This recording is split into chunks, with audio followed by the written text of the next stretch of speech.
Tonight, the out-of-control wildfire creeping ever closer to one of the country's most visited national parks.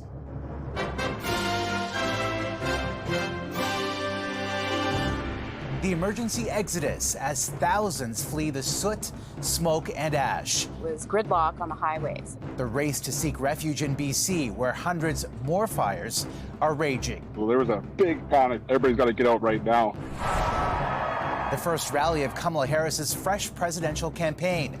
The former prosecutor says she has what it takes to take on a convicted felon. I know Donald Trump's type. The Canadian Medical Association's new warning about for-profit care. Plus, going for gold to make the Paris Games the most eco-friendly ever. And swirling speculation about a Celine comeback at the opening ceremony. And on a mission to score a fundraising touchdown to tackle cancer. Can't wait to see it full of football fans. 9 Canadian stadiums, 15 days, and 1 die-hard superfan. Touchdown runners!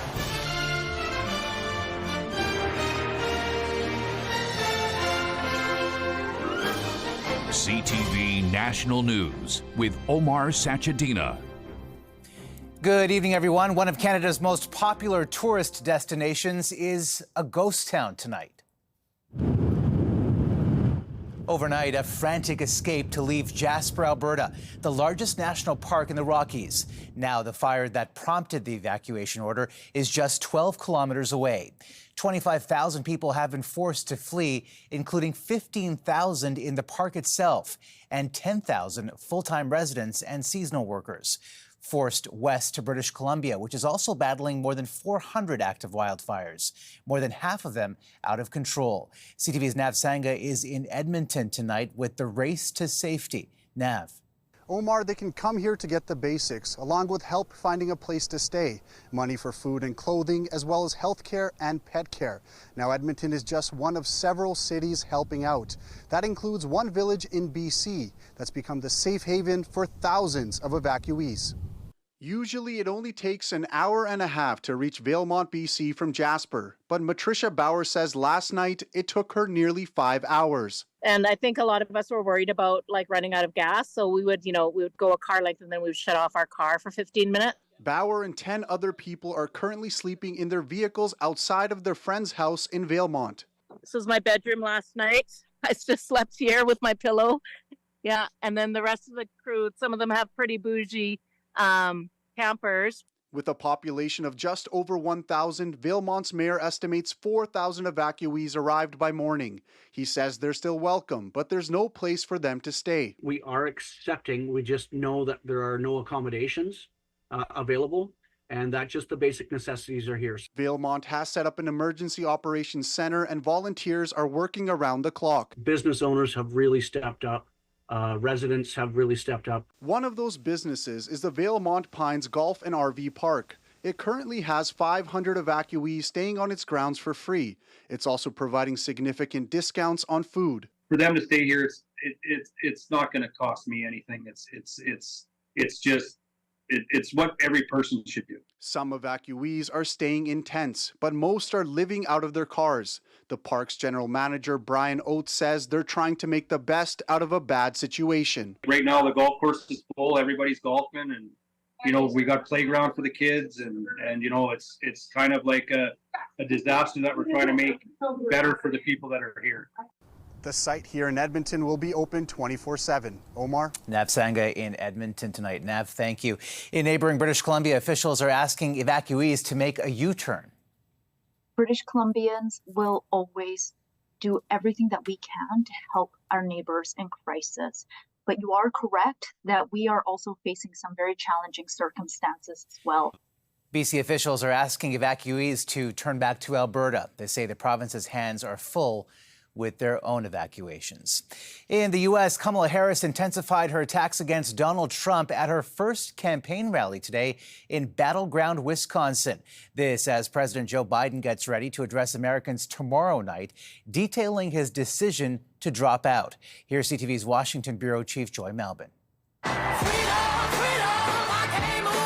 making her debut, hitting the campaign trail in battleground Wisconsin Vice President Kamala Harris. Ours is a fight for the future. And it is a fight for freedom. The former senator and California prosecutor sharpening her case against Donald Trump, reminding voters Trump is a convicted felon. Donald Trump was just found guilty of fraud on 34 counts. So hear me when I say, I know Donald Trump's type. And to the chance of lock him up, the Harris campaign has locked down enough delegate pledges for her to become the party's presidential nominee. To unite behind a new nominee, and boy, oh boy, are we enthusiastic.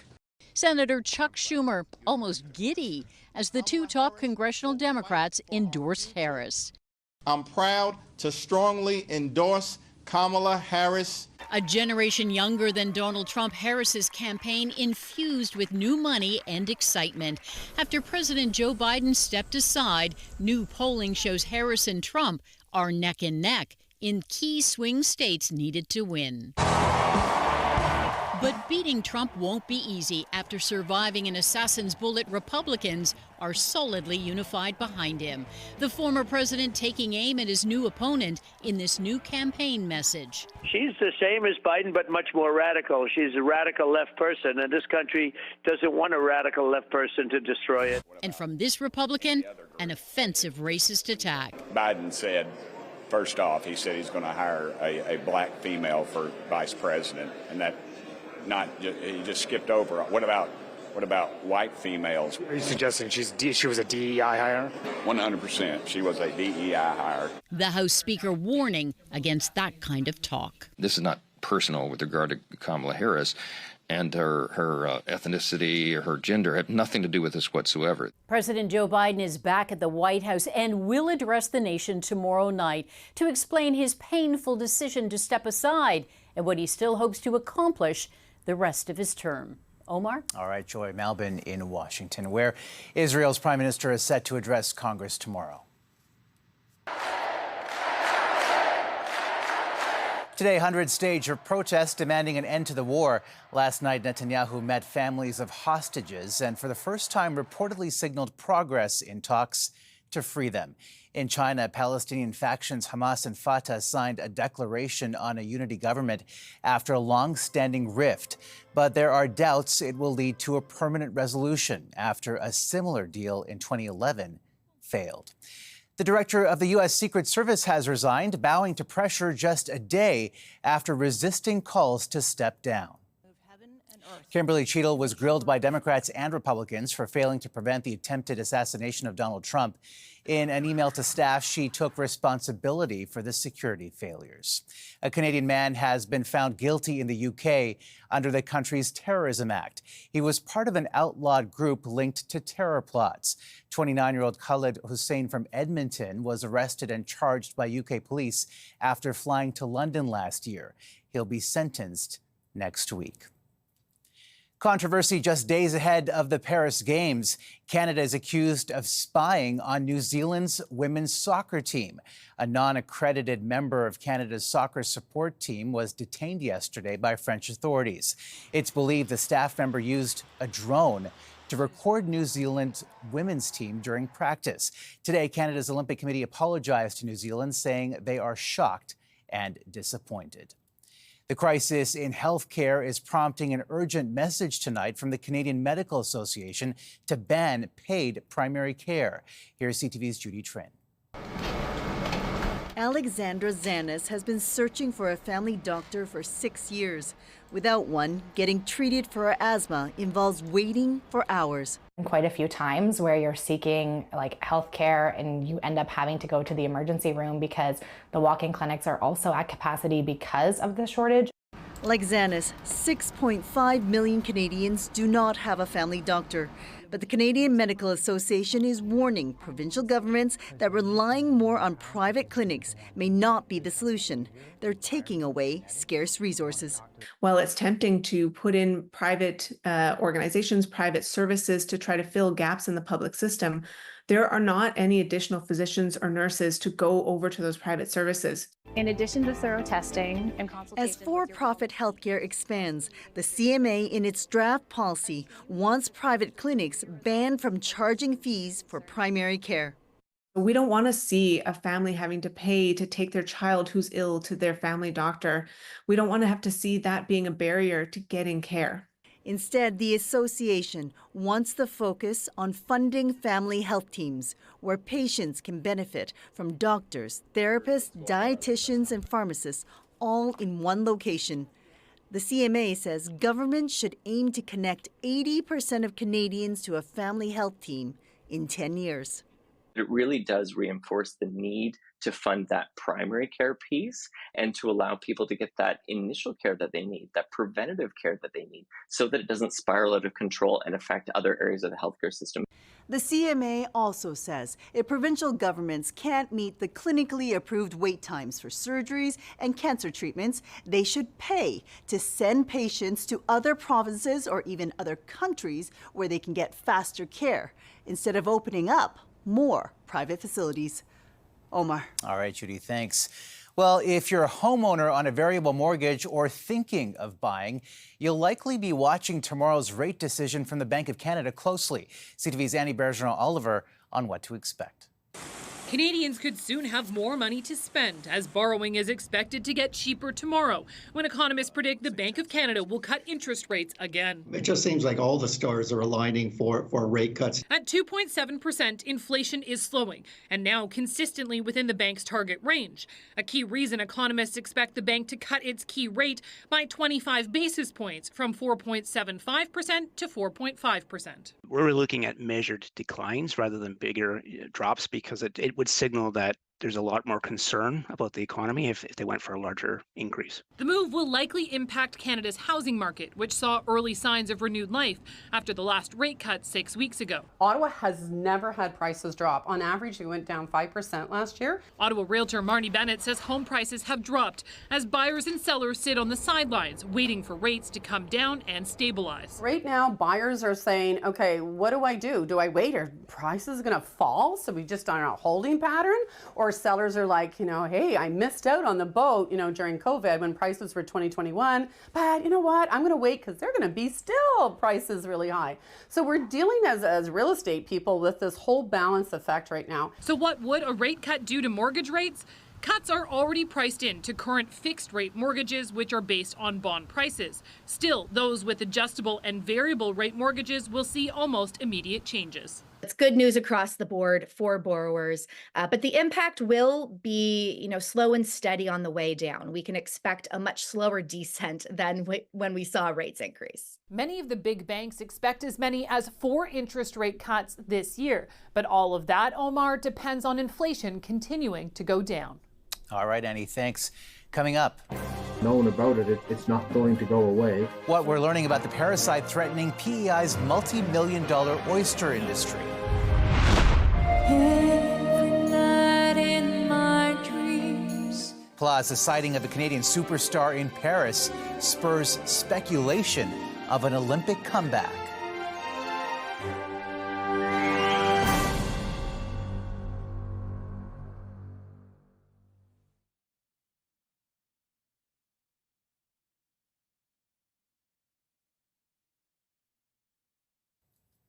Paris has not only taken on the task of hosting the Summer Olympics, but also wants to make this the greenest games. CTV's Paul Hollingsworth on what that looks like.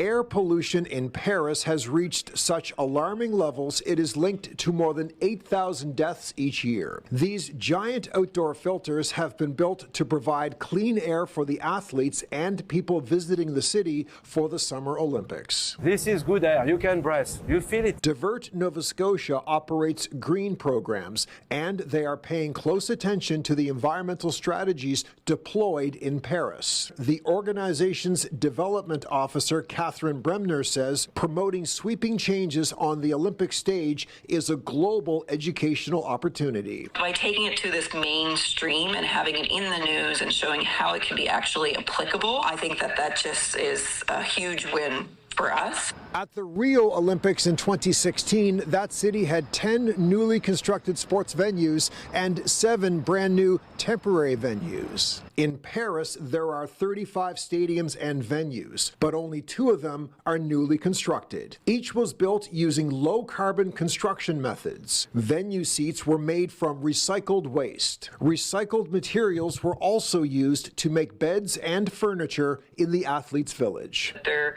using the badminton shuttlecocks in some of the furniture, so they're repurposed old shuttlecocks to build the furniture. I just love that it's such a platform to share these ideas. If the environmental goals are reached in Paris, the 2024 Olympics will produce only half of the carbon footprint of London in 2012 and Rio in 2016.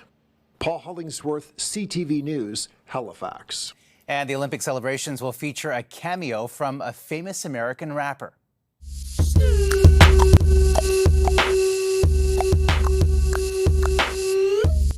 Snoop Dogg posted this photo on social media after being selected as one of the final torchbearers of the Olympic flame ahead of the opening ceremony on Friday. And there are reports a Canadian superstar could also play a prominent role. Celine Dion was spotted greeting fans in the host city, fueling speculation she might perform at the opening ceremony.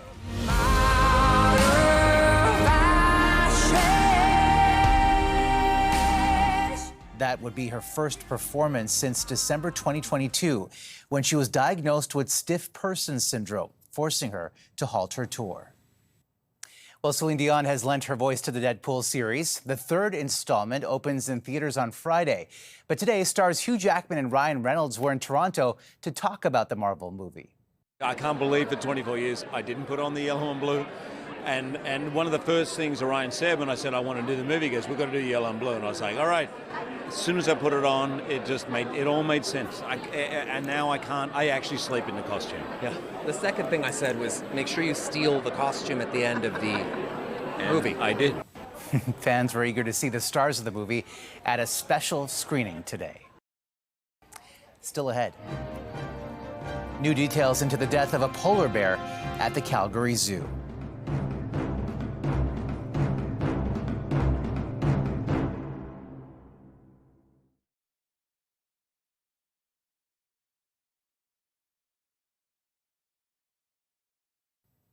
Toy maker Mattel is launching a new Barbie aimed at making the doll more inclusive.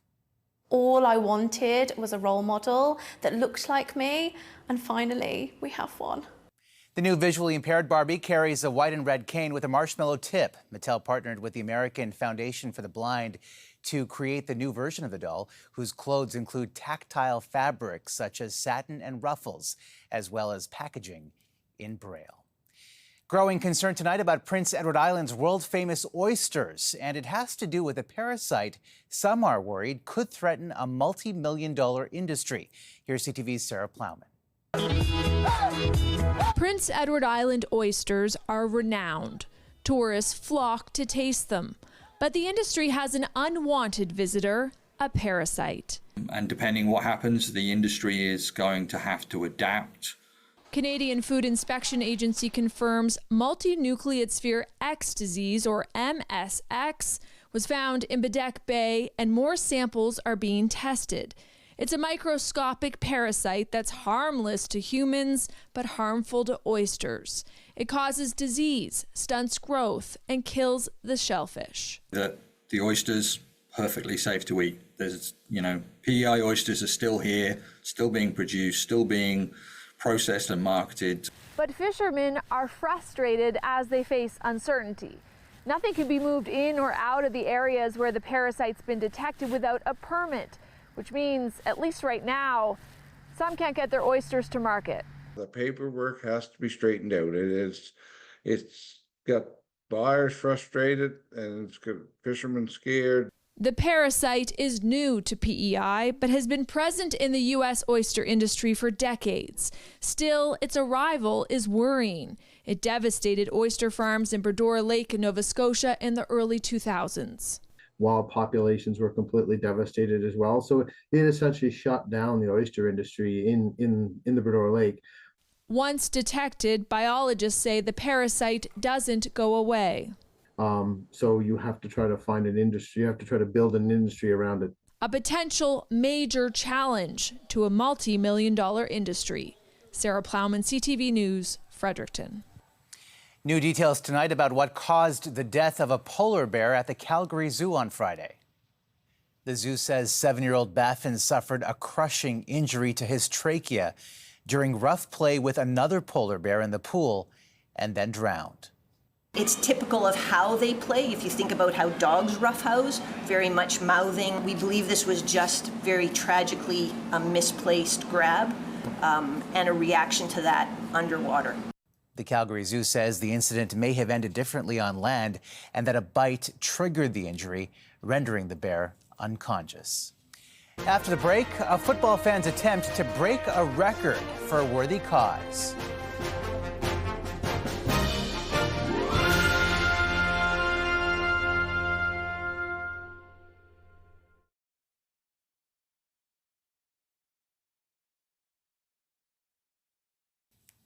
A dedicated superfan is making his way across Canada to watch games at all 9 CFL stadiums.